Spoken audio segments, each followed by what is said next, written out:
My parents blamed me for my brother's drunk driving crash and kicked me out. Years later, he lost his job, dragged them down with him, and all three expected to live in my house like nothing happened. I never thought I'd hear from my parents again after what they did to me. But here we are. I'm 25 now, and out of the blue, my parents have asked if they can move into my house. These are the same parents who kicked me out when I was 17 years old. They handed me a trash bag for my clothes and slammed the door behind me. All because of my brother's drunk driving accident, which they somehow decided was my fault. Let me back up and give some context. I grew up with just one sibling, my older brother. Let's call him Jake now, 27. Jake was the golden child. He could do no wrong in my parents' eyes. If he got into trouble at school, they'd find a way to blame me for distracting him. If something around the house broke, it was automatically my fault, even if I wasn't anywhere near it. That was our whole childhood. He was the star, and I was the scapegoat. Despite that dynamic, I tried my best to stay out of trouble and not rock the boat. By my teenage years, I mostly kept my head down and spent a lot of time at friends' houses to avoid the constant favoritism at home. I figured once I turned 18, I could move out on my own terms and finally be free of all that drama. Unfortunately, I never got the chance because I was forced out at 17. Here's what happened. One night during my junior year of high school, my brother had a serious car accident. He had been out partying with friends and tried to drive home drunk. I wasn't there. I was actually at home that night studying for an exam. Jake lost control of his car and ended up crashing into a fence and a parked car. Thankfully, he survived and didn't seriously hurt anyone else. Miraculously, no other people were in the car he hit, but his car was totaled and he wound up in the hospital with a broken arm and a concussion. When my parents got the call about the accident, they rushed to the hospital. I remember waking up to my aunt, my mom's sister, calling our house phone to tell me what happened. By the time I got to the hospital waiting room, my parents were beside themselves with anxiety and anger. But to my shock, their anger wasn't directed at Jake. It was at me. As soon as my father saw me, he started yelling that the crash was my fault. I was completely confused and asked what on earth he was talking about. Jake was the one who chose to drink and drive. I hadn't even been there. My mom was crying and wouldn't even look at me. My father kept ranting that I must have done something to upset Jake earlier that day, something that drove him to go out drinking. Earlier that evening, we did have a typical sibling argument over dinner. I had teased Jake about his new girlfriend in front of our parents. It was harmless teasing, nothing major, but he got embarrassed and mad. Dad yelled at me at the dinner table for disrespecting my brother. Jake stormed out of the house afterward, probably to blow off steam with his friends. That was the last I saw of him until after the accident. Apparently, in my father's mind, that little spat at dinner was the direct cause of Jake's drunk driving crash later that night. It made no sense to me. Jake was almost 19, an adult responsible for his own decisions, and I certainly didn't make him drink or drive. But my father didn't want to hear any of that. In the waiting room, he got right in my face, shouting that I had driven my brother to this. According to him, I stressed Jake out and made him reckless. I remember him yelling, "Your brother could have been killed and it would have been your fault." It was so unfair I couldn't even process it. I was a 17-year-old being blamed for something completely out of my control, even as I stammered that I never meant to upset Jake and that he was responsible for his own actions. My father wouldn't have it. He told me to shut up and bark that I'd done enough. Things escalated to the point where the hospital staff asked us to leave because my dad was causing a scene. I left the hospital with my parents crying, thinking once we all calmed down, they'd realize how ridiculous it was to blame me. I figured my dad just needed to cool off. But the second we got home, he turned to me and said, "Go to your room and pack your things. You're not living here anymore." At first, I thought I must have misheard or that he was just bluffing out of anger. I looked at my mom, hoping she would object, but she just stood there teary-eyed and silent. My dad followed me to my room, handed me a big black trash bag, and told me to put your crap in here and get out. I was in shock and started sobbing, trying to plead with him, but he just kept telling me to hurry up. In about 20 minutes, I was thrown out the door with my garbage bag of stuff. My dad slammed the door behind me. Just like that, I was a homeless 17-year-old in the middle of the night with nowhere to go. I ended up walking a couple of miles to my friend Mia's house. Her parents were shocked, but kindly took me in that night. Thanks to help from kind people like Mia's family, I managed to finish high school.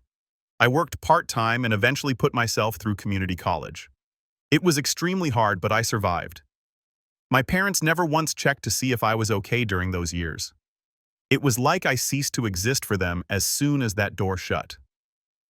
Fast forward about 8 years to now. I'm 25 years old. I graduated community college and even went on to get a bachelor's degree. I have a stable job, and recently I achieved a big personal milestone. I bought a small house. I'm proud to call it mine, especially given how my life started out. I built all of this completely on my own with zero help from my family. In all those years, I've had virtually no contact with my parents or my brother. I heard bits of news about them occasionally from extended family. From what I gathered, Jake recovered from his injuries and continued to be the center of my parents' world. A couple years after I was kicked out, they sold our old house and downsized to a smaller apartment. None of them ever tried to reach out to me in all that time. We remained completely estranged. Now, out of the blue, my parents have gotten back in touch. I was completely caught off guard. My mom left a voicemail saying she and my dad really needed to talk to me about something important. Honestly, my first thought was maybe someone died or had a serious emergency. I almost didn't call back, but curiosity and a bit of worry got the better of me, so I did. When I returned my mom's call, she actually sounded relieved that I called. There was a bit of awkward small talk. She asked how I've been. I answered very generally, and then I waited for her to explain why she contacted me. She finally got to the point. My parents want to know if they can move in with me for a while. I asked her, "Are you serious?" Probably in a pretty incredulous tone. She explained that my brother Jake has lost his apartment and moved back in with them, and now they are all going through a rough patch. Essentially, it sounds like my brother is having some trouble, and my parents are having financial problems because of it. They have that small 2-bedroom apartment. And with Jake moving back home and presumably not paying rent, my parents are struggling to make ends meet. So their grand plan was to ask me if they could all stay at my house for a while until they get back on their feet. My mom tried to make it sound almost like a family reunion. She said something about how maybe this is a chance for us all to be together again and heal old wounds. She emphasized it would be temporary, just until we get settled again. She was talking like I owed it to them, bringing up how we're still family and that families support each other. I was pretty much speechless. I have not heard my mother's voice or seen my parents in years, and the first real conversation we have is them asking for a place to stay. And not just my parents, my brother too, presumably the same brother whose actions got me kicked out. The audacity is mind-blowing to me. What gets me is that neither of them even hinted at an apology during this call. Not a single "we're sorry for how we treated you" or any acknowledgement of the hell they put me through. It was as if none of that ever happened, or as if it was just water under the bridge. Now my mom sounded a bit emotional. Her voice was trembling, and I could tell she was stressed, but she did not actually say she regretted anything from the past. She only said things like, "I know we haven't spoken in a long time, but we really need your help right now." I told her I'd have to think about it. She put my dad on the phone at one point. He didn't say much. He just kind of cleared his throat and in a stiff voice said, "It would really help us out, kid." He used to call me kid a lot for what it's worth. I gave an ambiguous answer like, "I hear what you're asking, but I need some time to think it over." My dad sighed and said something like, "All right, let us know soon." And then the call wrapped up with my mom saying she hoped I would consider it because we all need each other now. After I hung up, I just sat there on my couch in disbelief. I mean, these people threw me away like garbage, and now they have the nerve to ask me to rescue them, to move into my home, which I was only able to get after years of struggle that they put me through. I haven't given them any answer yet, but my gut is to say no. The idea of them and my brother living under my roof after what they did honestly makes me feel sick. They showed me no mercy when I was a vulnerable teen with nowhere to go. Why should I save them now that their golden child is in trouble? On the other hand, they're still my parents, and they're getting older. A part of me wonders if this could be a chance for closure or for them to finally make amends. I also feel a twinge of guilt at the thought of turning away my own parents if they truly have nowhere else to go. My mom did sound genuinely desperate, so I'm torn. Logically, I owe them nothing. They made their bed, but I do worry I might regret slamming the door on them if something bad happens. If I did let them in, it would only be with strict conditions and an understanding that we have to address the past. I can't pretend nothing happened. Without a real apology and some boundaries, there's no chance this could work. That's the situation. I can't believe I'm even considering letting them back into my life after everything, but I am. I'm posting here to sanity check my feelings. Am I being cruel if I tell them no? Is there any chance that helping them could lead to something positive? Or am I just setting myself up to get hurt again? For now, I haven't given them an answer. I told them I'd think about it. I'll update when I decide or if anything changes. Update 1. Thank you to everyone who commented on my original post. Many of you said I shouldn't even consider letting them move in without a genuine apology, and I agree. I decided it would be wise to meet my parents in person to talk things through before making any decisions. After some thought, I arranged to meet my parents face-to-face on neutral ground. I told them we could talk, but not at my house. We ended up meeting yesterday at a local diner for coffee. It was the first time I'd seen them in about 8 years.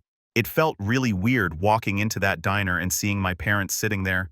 My dad looked older and tired. My mom looked nervous. I sat down, and it was awkward at first. There was this silence where none of us knew what to say. Eventually, I broke the ice with, "So you said you needed my help. Let's talk about that."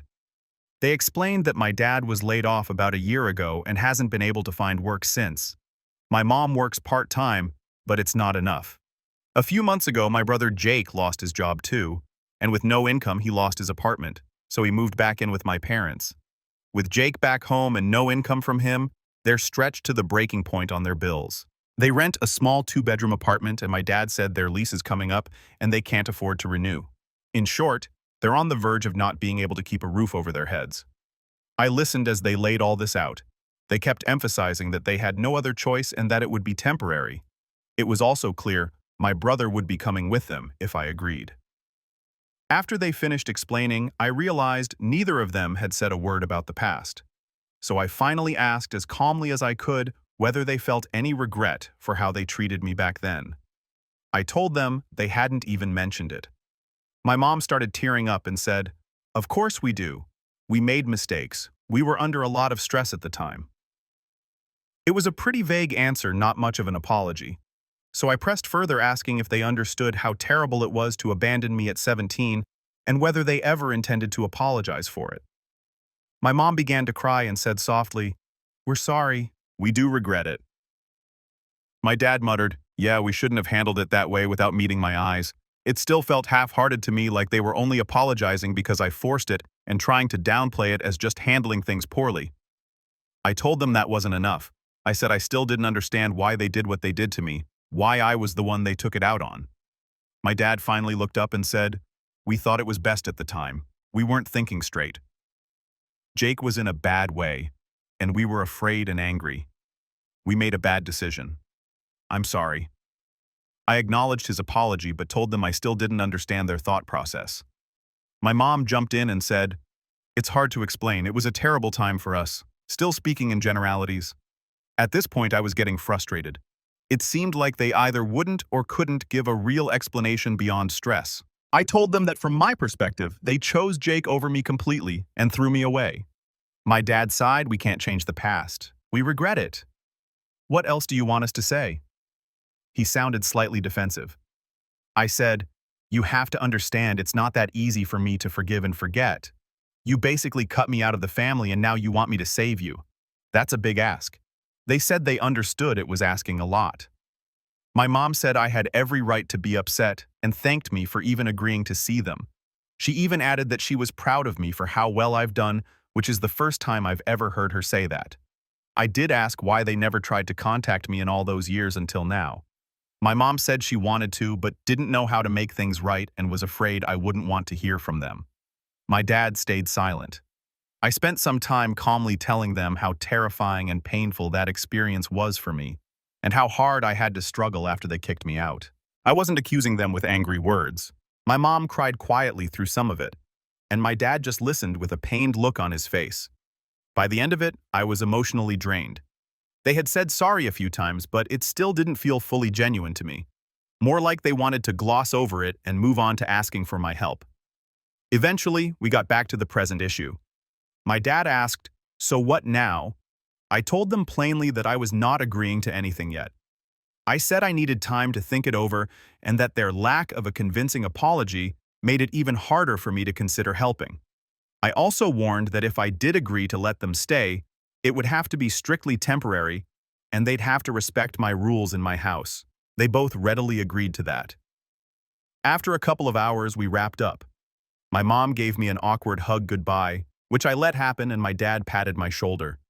They looked genuinely worn down and fragile. I'll admit seeing my once formidable parents like that tugged at my feelings a bit, but I also reminded myself that they brought most of this on themselves. I told them I'd give them an answer in a few days. I'm still leaning towards saying no, or at most giving them a very short-term place to stay if I did say yes. I haven't decided yet. One more thing, my brother Jake wasn't at this meeting. It was just my parents. But that same evening I got a text from Jake. I haven't responded to him yet. I'm not sure if I want to or not, but I am curious what he has to say after all these years. I'll update again once I decide how to handle Jake's message or when I have news on what I'm going to do. Right now, I'm just processing all of this. Update 2.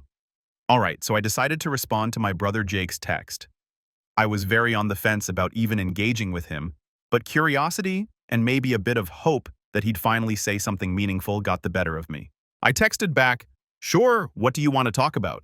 He suggested we speak on the phone, so we set up a call later that night. Talking to my brother for the first time in almost 8 years was surreal. I honestly didn't know what to expect from him. It ended up being a bit of all of the above. When we got on the phone at first, we exchanged some awkward pleasantries. He congratulated me on the house and my job. I suspect our parents had told him about my life, or maybe he saw on social media through mutual friends.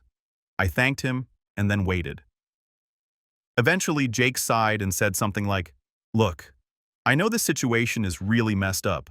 I wanted to reach out because I feel like I should at least say something after all this time." He actually apologized.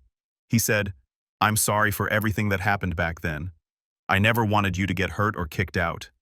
My screw-up messed up your life, and that sucks." It wasn't the best apology, but it was unexpected to hear him say those words at all. I told him I appreciated it, but that sorry doesn't erase what I went through. We then talked about the accident and aftermath. Jake was pretty out of it after the crash. Between the concussion and the guilt, he said our parents kept telling him to just focus on getting better. At first, they told him I had gone to stay with a friend for a while. In other words, they didn't immediately tell him they had kicked me out. So initially, he didn't realize I'd been downed. He thought I was just giving everyone space or something. Later, when he realized I was gone for good, he asked our parents what happened. He says they told him I had decided to stay with our aunt and that I didn't want to come home. He claims he was upset and urged them to reach out to me, but they insisted I didn't want contact. I'm not sure how hard he really tried, but that's his account. He admitted he eventually just accepted it and moved on with his life. He was starting college and was wrapped up in that. He admitted he was selfish for not trying harder to reach out to me back then and apologized for it. It turns out my parents fed him a story that I chose to leave and cut contact, which is obviously a lie. I told Jake plainly that I never wanted to leave. I was kicked out. He said he believes me and that looking back he realizes how messed up it was. We also talked about his current situation. I asked how he managed to lose his job and apartment. He was a bit defensive, saying his company downsized, though he admitted he hadn't been a model employee either. As for the apartment, he confessed he fell behind on rent for a few months. He mentioned having some medical bills last year that drained his savings. There might be more to it, but I didn't cry. Eventually, Jake brought up our parents' situation directly. He did try to tug on my heartstrings. He said, "Mom has been crying every day and Dad isn't the same anymore." He also let slip that our dad had a mild heart attack about a year ago. News to me. Jake said he's scared that if they end up homeless, it could literally kill our father. I won't lie, hearing that was hard. I don't want my parents to end up in dire straits or worse. I told Jake that while I don't want them hurt, I can't just forget what they did either. He said he understood and that he wasn't asking me to forget, just to help them this once, since they have nowhere else to turn. I asked Jake what he expected me to do and if he felt any personal responsibility for what happened. He admitted it wasn't your fault I drove drunk. You didn't deserve what happened. Honestly, hearing him say it wasn't your fault felt surprisingly good. I think I'd been waiting years to hear a family member say that. He added that if he could go back, he'd have done things differently and that he'd been a coward about everything. He apologized again for not standing up back then. I'll admit that phone call was emotional. I kept it together for the most part, but it was a lot to process, hearing him apologize and acknowledge what happened. Learning my parents lied about me leaving and finding out about my dad's health scare. By the end of the call, I told Jake the same thing I told my parents. I hadn't made a decision yet, and if I did agree to this, it would be under strict conditions. He said he understood and would do whatever it takes to make it work. In the days that followed, I did a lot of soul-searching. Against my own instincts, I found myself leaning toward giving them a trial run in my home, mostly because I realized I wouldn't be able to live with myself if I refused. And then something terrible happened to them. And also because a part of me wondered if this might finally bring some closure or healing for our family. Finally, I made my decision. I called my parents and told them I would allow them and Jake to move into my house temporarily. We agreed to try it for a maximum of 3 months with a check-in along the way. I laid out clear ground rules. They have to actively work on improving their situation. Job hunting, saving money, contribute a bit to household expenses, and respect my home and boundaries. I also warned that if at any point this arrangement starts to hurt my well-being, it will end immediately. They agreed to all my terms without any protest. I'll update again soon on how this living situation is unfolding. I'm cautiously hopeful I won't end up regretting this decision. Update 3. Hi everyone. It's been about 3 weeks since my parents and brother moved into my house. As I mentioned, I set a trial period of up to 3 months, but honestly, I'm already counting down the days and questioning if I can last that long. Let me walk you through how it's been so far. At first, everyone was on their best behavior, extremely polite, and even having a couple of calm family dinners. But within a week, small friction points started to crop up. My mom started rearranging things in my kitchen cabinets, saying she wanted to make it more efficient. I had to politely tell her to stop since I like things the way they are. She got defensive, insisting she was only trying to help. Jake, meanwhile, is still a slob. He leaves dirty dishes in the sink. I keep finding myself washing them to avoid conflict and his clothes and shoes strewn around. I've reminded him to pick up after himself. He always says, "Oh, sorry," and improves for a day before slipping back to old habits. Then there's the job search, or lack thereof. My dad claims he's applying to jobs and Jake has applied to a few places, but most mornings he sleeps in and I often come home to him playing video games. I get that he's probably depressed and unmotivated, but a part of me thinks, really, you can't try a bit harder considering the favor I'm doing you. So far, we haven't had any big fights. It's mostly these small annoyances that I either gently address or quietly fix myself to keep the peace. But the underlying tension is definitely there. None of us has brought up the deeper issues since they moved in. We're basically all avoiding those conversations and just coexisting superficially. And then a few days ago, I overheard my parents talking in the kitchen when they thought I was out of earshot. In a hushed, annoyed tone, I distinctly heard my dad gripe, "We just have to deal with it for now. Once we save up, we'll get our own place. I can't stand living under her rules." I didn't catch my mom's response word for word, but it sounded like she was trying to shush him. I was absolutely furious and hurt hearing that my rules basically just means basic respect in my own house, and he can't stand that. It felt like confirmation that they're just using me as a place to stay until they can leave, and that they resent even the slightest bit of authority I have in my own home. That moment has been stuck in my head since. I haven't confronted them yet. I wanted to cool off and not just explode in anger, but it's getting very hard to bite my tongue. Their entitlement and lack of real respect are becoming more obvious. I'm honestly doubting this arrangement will last the full 3 months. At this rate, I'm not sure it'll even last another week. I'm debating how to approach the inevitable confrontation. I haven't decided yet, but a confrontation is definitely coming. I'll update again once I've dealt with it, or if things blow up on their own. Wish me luck. I truly feel like I'm walking on eggshells in my own home, and it's only a matter of time before everything comes to a head. Update 4 final. I decided I'd had enough. I asked my parents and brother to sit down in the living room for a serious talk. I didn't mince words. I told them flat out that I felt disrespected and taken for granted in my own house.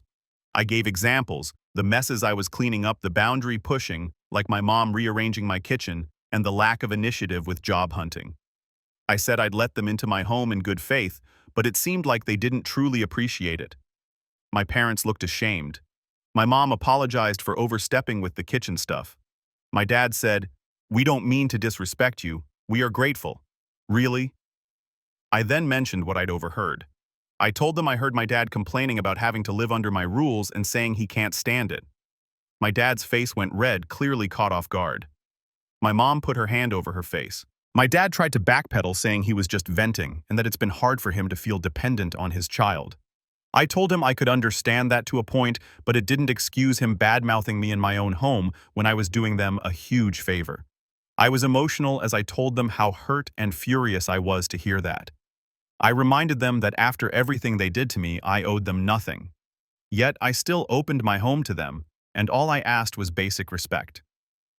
Was that really so hard? My dad looked away and mumbled, "You're right." My mom started crying and pleading that we all calm down. Even Jake quietly said it wasn't okay to back me up. I told them point blank, if they resented me for having basic boundaries in my own house, then this arrangement was not going to work. I said, maybe it was best that we end the living situation now because I wouldn't tolerate being disrespected under my own roof. That made my mom break down. She started sobbing and begging me not to kick them out yet, insisting they had nowhere to go and that they were so sorry and grateful. It was hard to watch her cry like that, but I kept my resolve. I took a deep breath and told them, I need to understand why you did what you did to me back then. You've never really given me the truth, just excuses about stress. Why was I the one you sacrificed? There was a long silence. My dad finally spoke, voice strained because we were scared. We almost lost your brother that night. He looked at my mom, who nodded through her tears. He continued. After the accident, Jake was in a really bad place mentally. He kept saying it was all his fault. We were terrified we might lose him. I wasn't thinking straight. We needed someone else to blame, someone other than him. My mom spoke up crying. We thought that if we redirected the blame, it would help Jake cope. We weren't thinking about what it would do to you. And by the time we realized, we were too cowardly to face what we'd done. By now, both of my parents were sobbing. For the first time, I finally got the sincere apology and explanation I'd needed. It was heartbreaking to hear, and it also made me angry.